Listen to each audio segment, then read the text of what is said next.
What's up, everybody in Yu-Gi-Oh! YouTube land? This is JesseBurn21. I'm coming at you guys with a deck profile for my updated Monarchs. Last time I did a lockdown Monarch version of the deck, which was with White Dragon Ninja. So I'm doing the updated version right now to more of a standard but unique in its own right of a Monarch build. So I'm going to show you guys the deck. I'm going to get into the deck profile. Let me know what you guys think always. So first, to start off with 3 of the Light Vassal. This is like pretty much one of the best cards in the deck just because it lets you special summon a monster with the same stats, which is 800 attack and 1000 defense from the deck. So it combos off really nice and gives you that tribute fodder. Then I play 2 of the Dark. I was playing 3, but 3 started to get a bit cloggy. I don't like to see it in my opening hand. I always want to special summon it from the deck. And when it's summoned, it gets an additional tribute, additional normal summon for a tribute. So it's a really good card. And then I'm trying 1 of the Thunder Vassal. I like this card because it combos really nice with Stormforth. It special summons itself to the field, then it special summons a token to your opponent's side of the field, so you can get in a lot of crazy plays with Stormforth and whatnot, and just have more tribute fodder in general. So he's a lot better than playing 3 of this guy. Just play 2 and 1. On to the big monsters. I play the 3 Erebus. He's really good. He's like the basically the out to anything in your opponent's deck. This is just the out to it. Just send anything back. He's like a Castell that can also hit cards in the graveyard and in your opponent's hand.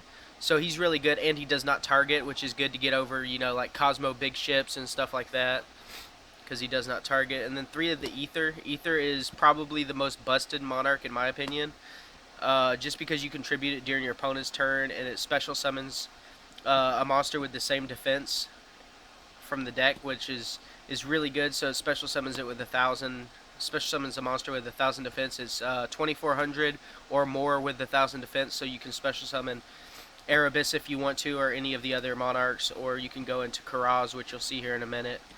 And then I'm playing 1 Mega Caius. He's really good. Just take 2 cards from your opponent, and he's really good. And then the Mega Testolos. He's really good as well. I like him just because I can hit more cards out of my opponent's hand with him, and with Erebus is really good because you just keep taking cards out of your opponent's hand and you can hit the right cards, and he also does a burn damage effect for if you hit one of your opponent's monster. It deals 1,000 damage. No, hold on. It deals 200 damage times their star level, excuse me.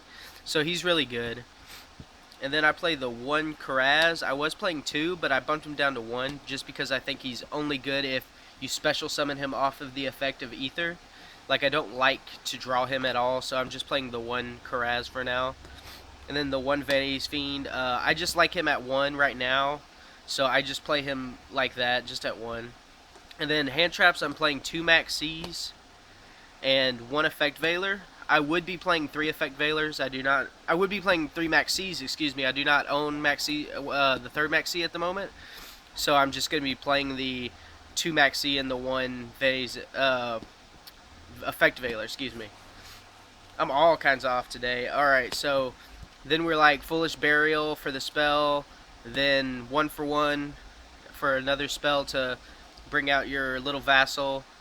And then Rhoda to search the Vassal as well. These are cards just to get to your combo pieces faster. Then I'm playing the 3 Upstart Goblin.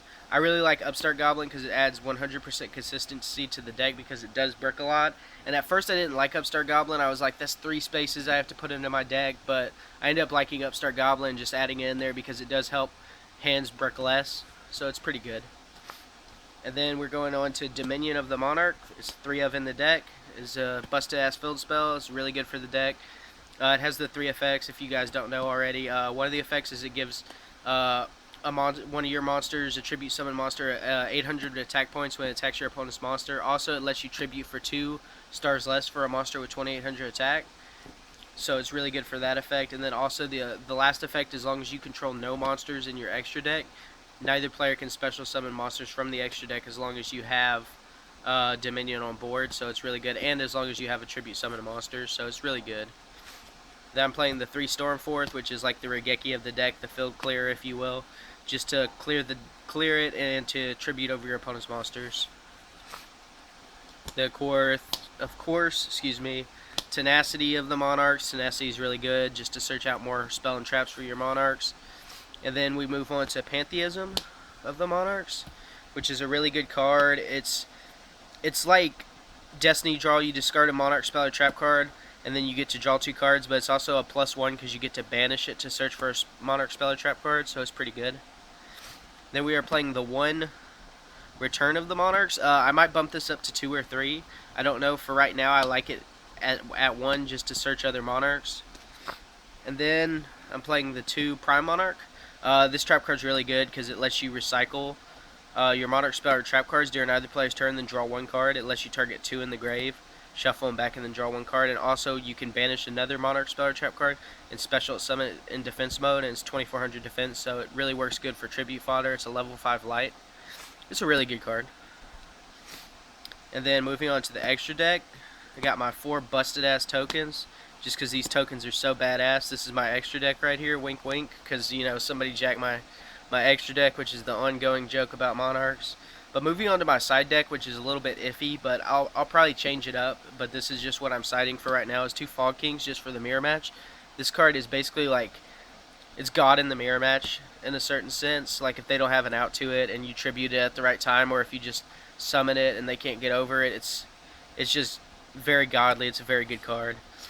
And then moving on next, we have the 2 Vanities Fiends. I really like Vanities. I also like Majesties, but I'm not sure what I'm going to do in that order with them. I like Majesties in the main deck more, but Vanities Fiend in the side is really good at 2. I was playing 3, but somehow I lost the 3rd copy, so now I'm just playing 2 again. So, also I'm playing Battle Fader. I'm playing 2 Battle Faders just for the Cosmo matchup, so they can't OTK me that turn if I draw into this with all the draw power and search power of Monarchs. I can eventually draw into this, and just when they try to attack over me and they try to go for game, I can just Battle Fader there, stop their plays, and then next turn have more tribute fodder. So it's a really good card. Then I'm playing the Solemns. I'm playing 1 Solemn Warning and 2 Solemn Scoldings. This is just to protect my monsters and protect my field. For side, I feel like it's a strong side. I was considering maining these 3 cards, but I'm still not sure about that. And then I'm playing 3 Royal Decree in my side as well, just because I think that there's still going to be some decks that are going to be trap heavy that I don't want to lose to, some rogue decks, you know, and so forth. So I want to play this. My main reason was Burning Abyss because they have a lot of annoying traps, and I know that many people aren't really playing Burning Abyss. But just in case, I don't want to lose to a rogue deck that runs a lot of traps, because this deck does have a problem with that. And then I run 1 MST. This should be a Twin Twister, of course. And then 2 Twin Twisters. So I would be running 3 Twin Twisters, but I only have 2 at the moment, so it's 2 Twin Twisters and 1 Mystical Space Typhoon for the side. And that's it, guys. That's 40 cards in the main deck and 15 in the side. And then, of course, my broken-ass extra deck, you know, the 4 tokens. Haha. Yeah, but let me know what you guys think about my updated Monarch deck profile. Let me know what you guys think. Always like, comment, subscribe for more videos. This is JesseBurn21, out.